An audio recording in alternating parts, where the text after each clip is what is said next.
So, I don't know what Jeff iPad is, but we'll find that, I guess. So the things that we sort of identified at our last meeting about, what to do. I've been doing some research on how to establish a bureau and how a bureau operates as opposed to an authority. And I was interested because while I was away, I went to the city of Columbia, Missouri's website, since I was there, and they had a parking bureau. And that's a city of 130,000 people. So they didn't have an authority, they had a bureau. And it was set up in a way that, we could imitate that. It occurred to me that the advantage of a bigger city, of course, is there's a much greater pool of volunteers, Yeah. That's always our problem here. Getting volunteers. But this might not be so hard in the sense that we hope it's not as controversial that, people will be attacked ruthlessly on stupid social media. As opposed to smart social media. Which is not. But yeah, we can get volunteers, we could set up a bureau, so that's definitely in the near future.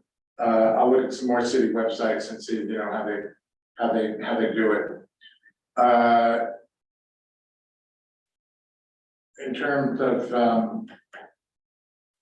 the meter system and changing the meter system, that's gonna take even more deep research. I'd love to hear from people who have experienced alternate there's running systems in their travels, so that we could have something maybe close by to look at, hands-on, as opposed to just getting proposals.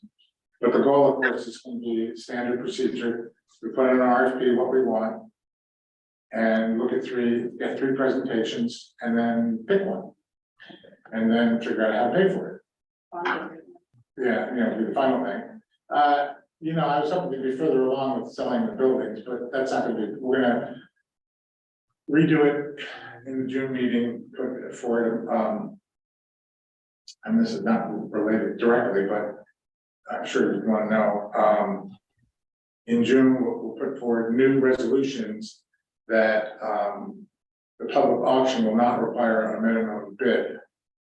And so we can proceed, and once that goes through, even if nobody does bid, we're then sort of free to negotiate on our own. So even if nobody bids at the public auction, we can then just, try to sell it on our own any way we want. Like, for example, like some of the emails we've gotten. With a realtor or no? We don't think we need a realtor. I think realtor is just an expense that doesn't really. One of the things that has to get done by now, and I think I'll remind you, Michael, is to get the buildings cleaner. So I know that I know this may seem irrelevant to this meeting, but both of the buildings have a lot of stuff in them. And that did not show well. It's not like we're real estate agents, but we would have cleaned them out before people occupy them, but it does make a difference, especially the daycare centers are full of stuff. And they sort of know to get it out soon. So I would follow up on that, just, because this money, I'm hoping to put towards part of it anyway, towards this project. So the bureau, the meters,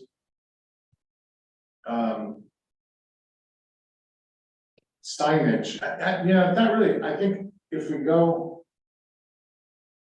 I've seen some interesting signage in my own travels, identifying parking areas, it's not easy because people often don't want to follow it and go out of their way. But I think our studies show that signage is a huge aspect of our parking problem. That we do have these lots that are empty and nobody knows to use them. Do we have signage for the municipal lot? Because I don't see it. Exactly. There is, I think there's about, whale signs. And There's a handful of them, There's a handful. but they're not large and not large, and they don't really make it clear, What is it? where and exactly what it is. And I've seen better ones in other cities. I should have taken photos, but so I think signage, and if anybody on the committee wants to do some research, oh, Margaret's missing. wants to do some research and, send pictures of anything you see that looks like a better version, I'm sure we can get it done. And then, I'm thinking a lot about this, how to incentivize people to park in different spaces. I love the recommendation that John, our study guy, made about. And I know it'll create a ruckus at first, but it really should. And that is to make our meters, to have meters active on Sundays. There's absolutely no reason not to do it, because frankly, that's a lot of visitors. And it's very competitive with parking on Warren Street. And even if we just did Warren Street, just to like keep that moving, and nobody parks all day, might be a good idea. I don't think we need, I think we can do that I'm pretty sure we can do that by resolution. So I'll talk to Crystal about that at some point. And the other cool thing is, once we get the new meter system in, it's easy to change things. For example, we could have different rates on different days. And what do they call that? And like when the air travel, surge pricing. surge pricing, which sounds sort of gross, but it makes sense. If it's really competitive, you should make it more expensive to people that sit on Wall Street for hours. I mean, you wouldn't put it everywhere, right? I mean, it's possible though, when you get one of these kiosk systems. I'm just worried about people who aren't app savvy and, alternate means to actually pay. I know it was never clear to me from this presentation whether a kiosk, most kiosks accept cash. Yes, Yeah, I think so. okay. That would be important, because, So the app would basically work as something that would just help people that are app savvy, but there should be a backup, just like most kiosks will have an option to add coins or cards or whatever. Yeah, cool, okay. So you've seen them, you've used them in various places that they. They work in tandem. It's Yeah. nice if you have the app, you can, sit in your office and refill, or at your, restaurant and refill, so you don't have to run out, but I know from the you app, that's. have the option, yeah. Yeah, that's the best thing about the option. The other,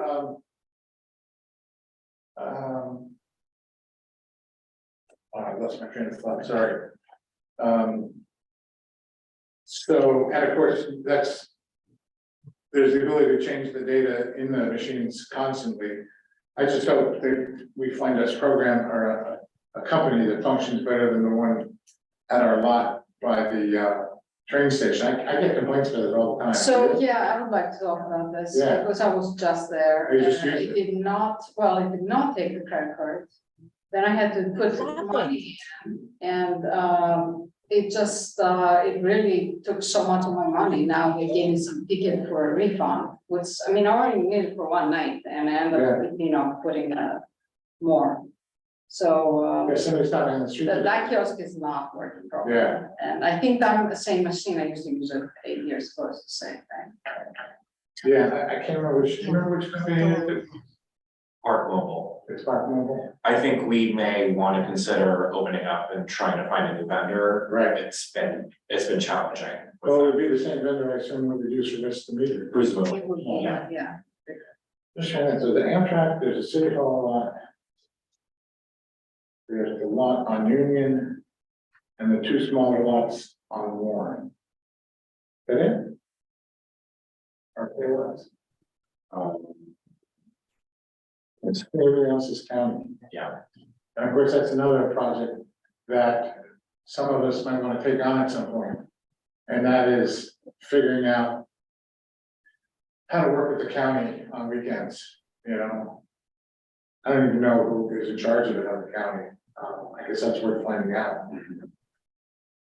On the subject of kiosks, are we going to be looking to kind of install kiosks both on the street as well as the lots, or is it just, are we doing it piecemeal, doing the lots first and then? Oh, I think both. I'm sure that there'd be a. Yeah, I think it would probably be more cost effective to get a bid for both. More cost effective to do it all at once. Yeah. So, I hope to, by next meeting, to at least have some kind of RFP ready. John, the Bosco was his last name? Has offered to give me some assistance with that, so I will, try to have that ready for our next meeting. And maybe by then we'll even have sold a building or two. I mean, I have no clue what this is gonna cost at this point, you know?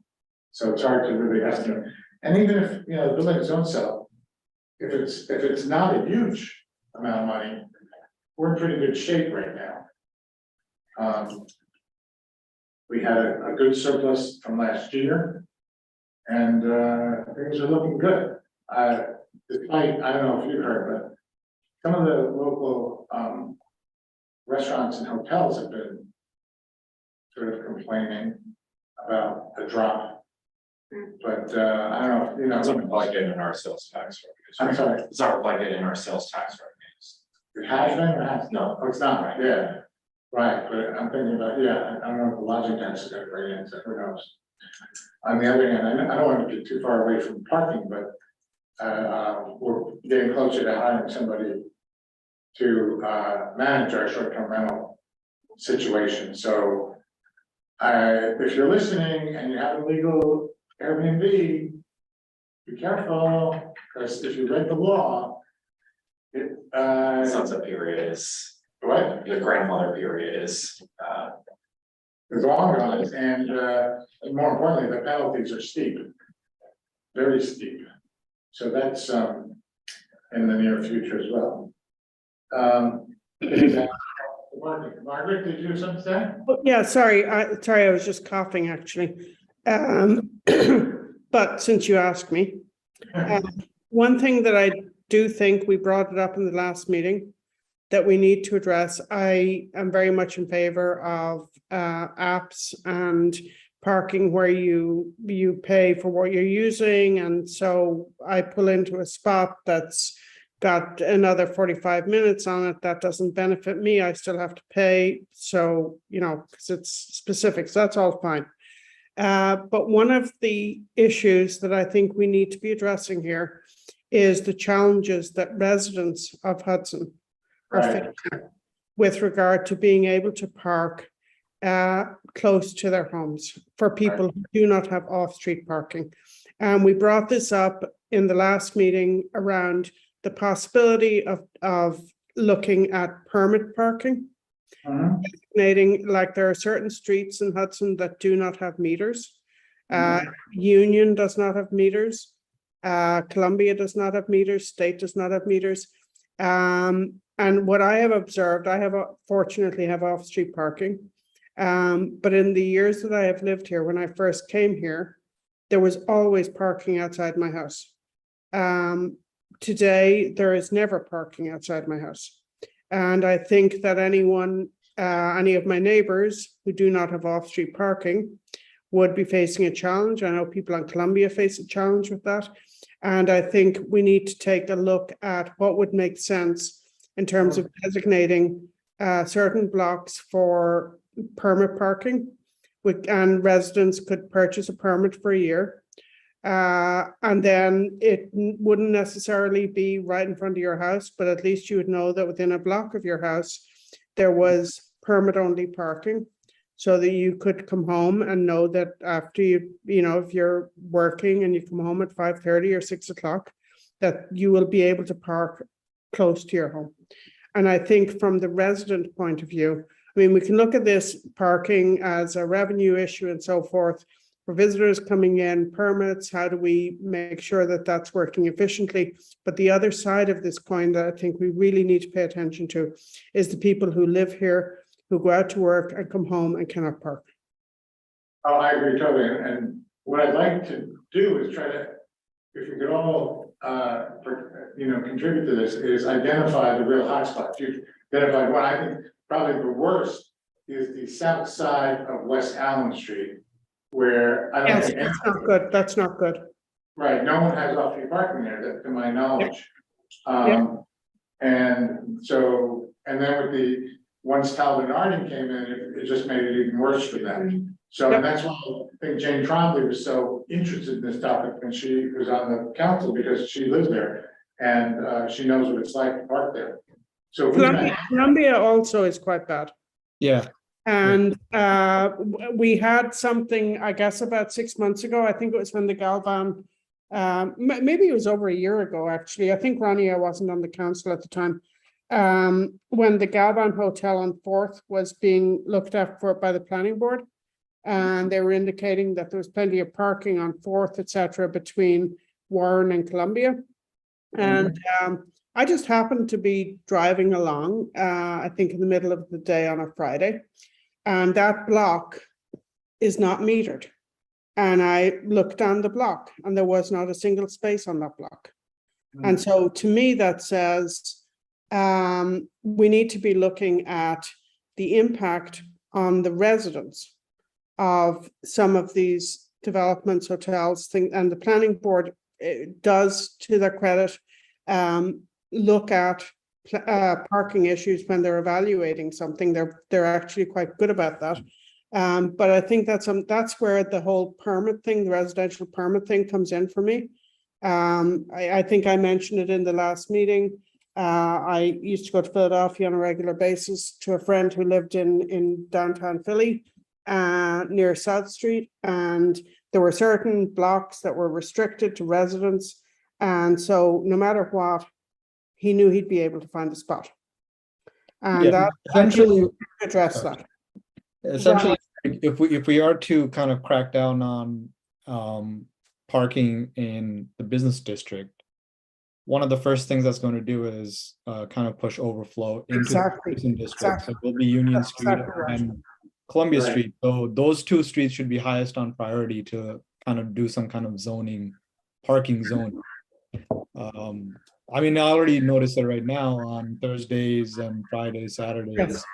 Pretty much after like 3 o'clock, there's almost like, unless you're already parked there, it's impossible to find parking there. Yep. Just, I don't want to disincentivize, but we do have enough lots where people can park and they just don't want to spend. Like, if they have the option of not spending $1, I don't blame them for not spending $1. Right.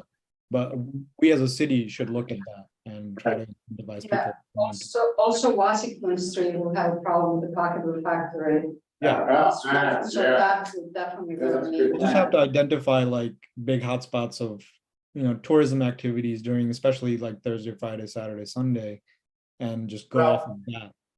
Ronnie, maybe one thing we could look at, typically permit only parking is Time-based, right? 24 hours, right? But maybe Not given 24 our, hours generally. It's not Right. generally 24 hours because you don't want to, like, if somebody wants to park there during the day, it's okay, but no, but it tends to be 7 days a week. right, it tends to be 7 days a week. Yeah, but- sorry, I'm sorry, I misspoke. Yeah, so maybe maybe we look at our scenario and we say, okay, the period that's really problematic for residents is Thursday through Sunday night. Right. And that's when they're really struggling, and we have these restrictions from Thursday at 3 p.m. through, Monday at 9 a.m. You can only park here if you have a resident permit. That might work, I think. Parts of Union are okay. The eastern end is not great. Columbia definitely has problems, but it's the two streets that are adjacent to Warren that I think really see most of this. Mhm. And another thing to consider, possibly, I don't know that I've seen this, but if you had metered or app parking, unless you had a permit. So you could park there for free if you have a permit, but if you don't have a permit, you have to pay. So that might alleviate some of because the reason Union and Columbia get so much is because there's no meters. But if they were metered, that's an idea that might get people to think about using the lots. Right? Just an idea. I have not seen that. I have not seen that in effect in other cities, to be honest. Did anybody remember what John's had to say about permit system? Was he? Sorry? Did the study have a opinion about the permit system? I can't recall. I think there was a slide that mentioned something about residential zoning or something. Yeah, I'll look into that. Does anybody, a year ago, I approached Dee Barrett's office. Because my understanding is you do need some involvement in the state to get a permit system. A parking permit system. And she said it was too early to discuss it. And what I can't recall right now is what stage we have to be at in order to take it to the state to get a parking permit system. Now, I know when it was raised a number of years ago, gosh, maybe even 10 years ago, they gave up because of the difficulty of getting it instituted. I can research that as well. It's in the minutes somewhere. But I'm wondering, is anybody willing to work with Crystal to do the research on how to establish a parking permit system? By permit, you're talking about residential permits, right? Yes, oh, yeah, yeah, I'm talking about, you're talking about, Margaret. Yeah, okay. You know, I'm willing to do it. Yeah, So on the union side of things, for some degree, one side of union does actually have off-street parking in the alley. Mhm. Not all of it. Columbia, I think, has a bigger problem. I just mentioned. are reliant on. And one issue that has come up when I have been talking to constituents on Union is that, yes, they've got off-street parking in the alley, like behind their homes, like on their property, but on the alley. And they have difficulty getting out because people park in the alley where they shouldn't be parked, and then they can't get out. And so one thing I think we need to loop into this is really enforcing, and I did reach out to HPD about this with a couple of constituents that had difficulty just getting out of their spot. I think HPD needs to really enforce no parking on the alley, so that people who do have off-street and are trying to use their off-street can actually get out of their spot, because that I know is an issue on the alley in Union. That might be a legal thing. I don't know if our code says it, but many places where, like New York City, if you own the property and somebody's blocking in your driveway, you literally just call a tow truck and they. Oh, yeah, but like, We would yeah, have. you can do that, but is that really what you need to do? I mean, wouldn't it be better if they weren't parked there? Yeah. Right, but I mean, we can't really put all this work on the HPD. No, I get what you're saying. I get what you're saying. I mean, if there's a signage that says, park or, do not park or get towed. And I'm just- one or two needs to get you're towed. right, before right. people take it seriously. You had me hello, Ronnie. Margaret? No one's ever approached and mentioned that to me. Do you find a lot of people talking about that? I'm There's, sorry. you find there's a lot of people who mention that the entrance to their space behind their house is blocked? Yeah, no, what they have found is, so on Union Street, and I'm on the, I can't remember the southern, North side. I don't know what I am. No, I'm south of Warren. But the alley that runs between Union and Warren, whatever, I think it's Cherry. Okay, that alley. A lot of properties on that alley have off-street parking right behind their house. Mhm. It's not in the alley, it's behind their house. Sure. And what they experience is difficulty getting out of their parking spot, because he has parked on the alley in such a fashion that they cannot safely get out of the parking spot. Interesting, I've never heard that, but yeah, that's worth alerting. I mean, yeah, HPD too and others. And maybe, again, the people, I mean, maybe the property owners themselves should make it clearer. Yes. I've seen that, I've seen people say, you can't block this space. At the risk of being towed. I'm on a corner, so I don't have that problem. Yep. So No, no matter what's going on further down the alley, I Your can. problem is parking on the sidewalk a little bit. Sorry, I said, didn't your catch- problem- Your problem is parking on the sidewalk a little bit, I've heard. oh, yeah, Anyway. So, well, actually, Tom, I have a garage, so, I know, I just, but I throw that out there for, yeah. Humor. For humor. Yeah, So yeah, it would help to identify more of the spaces, and again, trying to figure out how to proceed with this by looking up what happened in the past. And why they abandoned it.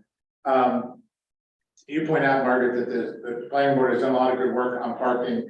But you know, most of the projects have been on the eastern side of the city.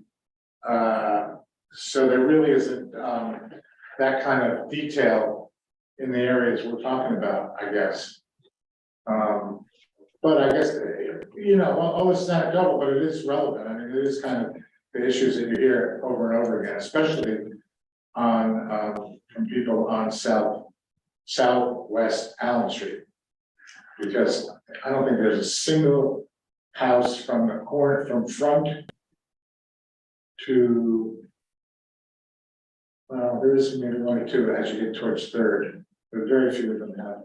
it runs up to where Arding is. Right. Even further on that side, it keeps going without parking. Let's see, what else? We've talked about in the past, one of the recommendations is, of course, to incentivize private lots. Now, I know a number of people before the planning board have tried to work out something with the city center lot. And, you know, granted, they call and they get the attorney and the attorney says no. I think it might be better if the city approaches them in some kind of formal way. The hurdle that is being hit up against is insurance. Right, liability, but I can't, I mean, that seems to be a problem you can surmount, you know, what I mean, it's Right. like. You kick in your own liability somehow, or whatever, I mean, it doesn't seem insurmountable. Yeah. And I know, there is a lot where I've talked to the owner. And would love to do it. And, it makes sense for a couple of the businesses near where his lot is to do it, because it's got a lot of empty spaces during the day, and it's on Warren Street. So that's something worth, you know, as you walk these lovely streets, thinking about. Where do you see spaces that just don't seem to ever fill up, and how do we get them activated? Because that was one of John Foster's big ideas. And of course, a lot of those are on Union. It's always amazing to me that these projects come forth on East Union. And if you keep going on East Union on the weekend, there are these lots that are just dead the entire weekend, and a lot of asphalt being unused. So that's worth thinking about as well. Any other ideas that we should be investigating beyond a permit system? I don't have anything on the permits. Sorry, Ronnie, you go ahead. If it's still on the permit, I'll let you go. This is a separate issue. Oh, no, I have something totally unrelated to permits. Yeah, mine's also unrelated, so I guess I'll go.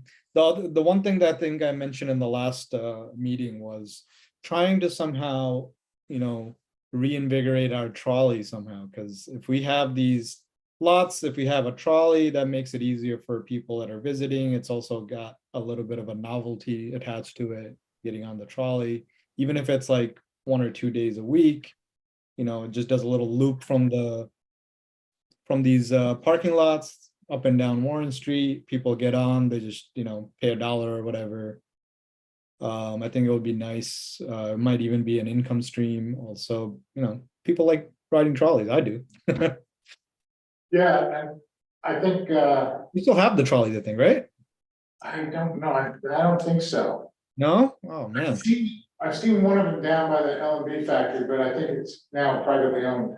I don't know, I could check, but I think if these hotels in particular get active, make it through and actually get built, that it would make sense to approach the hotels to contribute somehow to this system, because it'll just benefit them. It will be in their interest to have a system where, you know, they can take people, you know, you have set places to pick up people, train station, the major parking lots that are away from the hotel, And you just keep running that system and that might help. Now, you do know there's a new, bus system coming through the city now, right? Once an hour. I'm sorry, what? I think it's once an hour. Was it once an hour? It's not very frequent. And it's not really, it's good for folks trying to get up to Fairview to go shopping at Shop in Walmart and so forth, but it's, and I think Michael was very much instrumental in putting that in place. And I think it's a really great service for folks trying to get up to Fairview who do not have cars. But it's not really the kind of tourist shuttle thing that Ronnie's talking about. Really? Even if it's an hour, I mean, it does go up and down Warren, right? No, I mean, yeah, it does, but that's not really what Ronnie is talking about. Yeah, because the issue with the county provided transport is that there's very specific pickup and drop off, and it's Right. meant to be end to end rather than. It's not a hop on, hop off. Yeah, Oh, it's not, okay. Ronnie is talking about a hop on, hop off. No, I Yeah. know. Yeah. Yeah. Or, you know, there used to be one, so. yeah, it's unfortunate because I thought I saw one of the old Hudson trolleys was still in the DPW lots, the parking situation. Well, I Down. will make that your assignment, Ronnie. Huh? Now that we give out assignments these days, let that be your assignment to go down and find out if it's still there. Yeah, I gotta find Rob Perry first, see if it's still around. Store. For the Greek, the tax. The other thing, Ronnie, you need to do is figure out how to put the rails back in. The So, rails. yeah, so we can have it run on rails. Oh, one thing at a time, I think. Yeah, yeah. Rails are great. When I went to Istanbul, I loved riding those little streetcars. It's interesting because all that stuff developed in the West. Now it's Make sure readily. you second phone, sweet. What is that? Says 5/23 on the letter, What do you mean, five? May 23rd. The county had advertised the wrong date, unfortunately. Oh, sorry. Yeah. It's So it's this It Thursday. is Thanks this a lot. Thursday. Sorry. Sorry. Anyway, I'm sorry, there was somebody that walked in. So Yeah. Tom, I just wanted to, my complete, also not permit related comment. I don't know if we talked, I can't remember if we talked about it in the last meeting or not.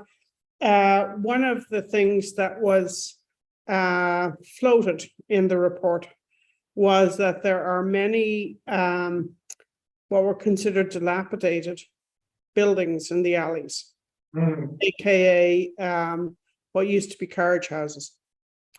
And I think that we should not be encouraging people to demolish historic carriage houses. We should be encouraging them to restore them.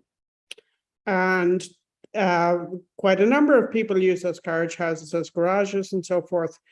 But I do not think we should be going down the route of encouraging destruction of carriage houses to put in tarmac or parking.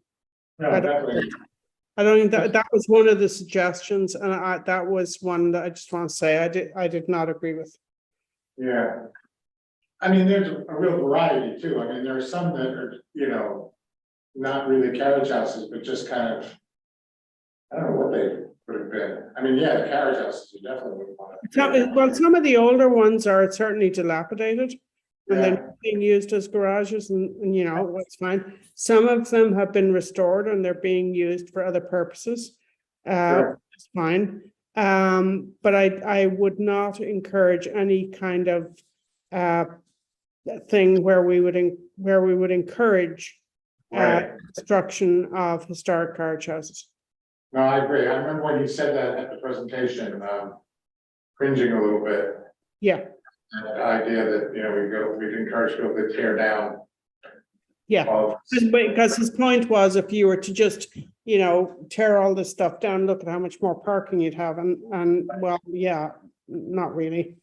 on the other hand, it'd be nice if we get people to restore them and put a parking space. Yeah, I no longer have a carriage house. My carriage house was taken down and replaced somewhere in the 40s with a chicken coop / garage. So I do not have a carriage house, but what was my carriage house is now a garage. So you know, would have, if, you know, but I do know that some of the carriage are used as garages. And I would encourage people who have them to keep them and restore them. So Margaret, I mean, John might have, you know, worded it incorrectly, but there has to be some sort of like wording or work on our part to like incentivize it. If it's just somebody who's just gonna leave it dilapidated, it does no one any good. That's correct. I agree with you there. I do agree with that. I'm Yeah, sure in code there is probably wording where it says like you can't leave buildings unfit for prolonged periods, right? Yeah. Something like that. no, there are Just have to many, have enforcement. there are many that are not fit for purpose of any kind. They cannot be used to store a car. They cannot be used for any other purpose, and they're basically falling down. That is, I agree with that. But I don't really think I think we should kind of, from a parking perspective, I would like to see that off the table and have that addressed maybe through, you really can't have buildings falling down, Right. which would be a different question. It's part of the code also, Yeah, yeah. but you know, I mean, there's a lot that's part of code, and it's just a certain amount we can expect them to cover. I was talking to a former mayor at one point, and we were talking about the sidewalk law. I said, why don't you guys enforce what we had all these years? And his response was, it would have taken 10 code enforcement officers to cover it. Whether that's true or not, but it probably, you know, when you have that many sidewalks, you gotta get out there, identify them all, then go through the process of enforcing it, and then making the schedule. I mean, there's just so much a 3-man code office can cover. And I have a feeling that in the past, they didn't really have to cover as much, because there wasn't much change going on, you know, as there has been in, let's say, the last 20 years. So I don't know. So that's something that that's kind of a roadblock that we run into with a lot of new ideas that we come up with. I mean, has anyone looked at trying to expand the code office? Well, Increase it's funny you the say that, 'cause I asked Craig once, what if we,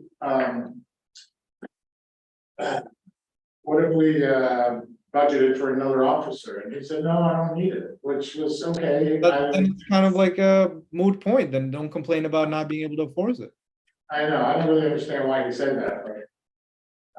You don't need it now because they're not enforcing the codes that we need them to enforce. Sure, I agree, and it could be a little tougher, but you know, you wanna work with what. The head code officer, chief code officer says, because you know, you wanna work together. I think it needs to be where when we want some of these things that we want enforced first before we make new laws, Mhm. to try to like tabulate how many times code enforcement says we don't have people to enforce it. If it's more than a few times, every time we try to write something new and they say code doesn't, then we're just gonna have to budget it. We can't take both ends, like, oh, I don't need more help, but I also don't need more work. Right, no, I agree. It's definitely another thing where. I keep running into that same thing about like housing issues, the short-term rental, there's not enough people to enforce the rules that are already on the books. That's what I mentioned earlier. We're gonna have that person soon. Yeah, I mean, we budgeted for it back in, when we did, August, September, so it was just a question of getting somebody. Are they full time, they're going full time? No, it's 15 hours a week, which is, you know, it's really just looking over the data. And then, you know, following up with letters and that kind of thing, and, you know, at some point, there's probably gonna be a lawsuit or two, I imagine. When we catch those nasty.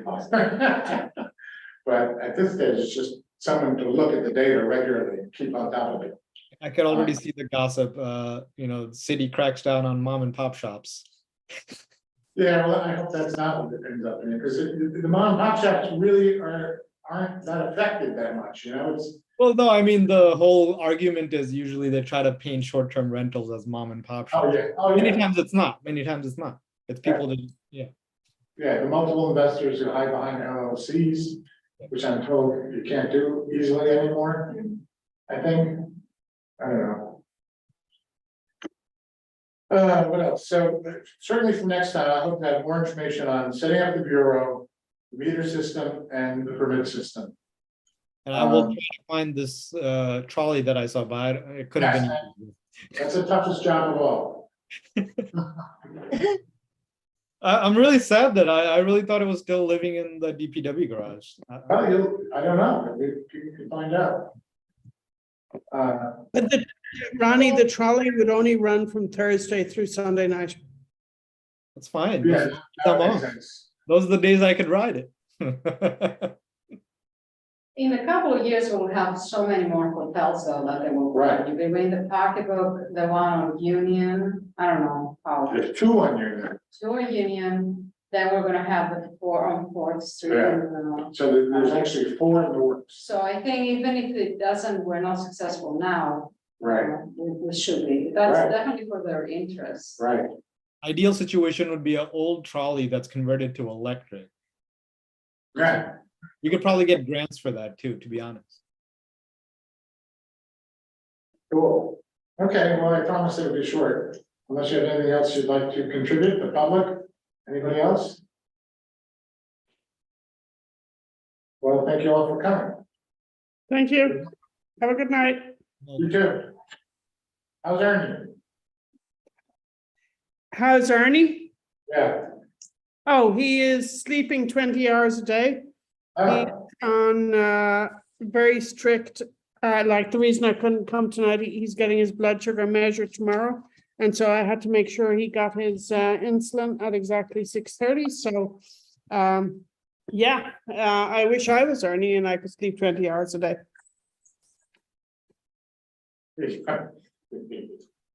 Okay, I thank you. think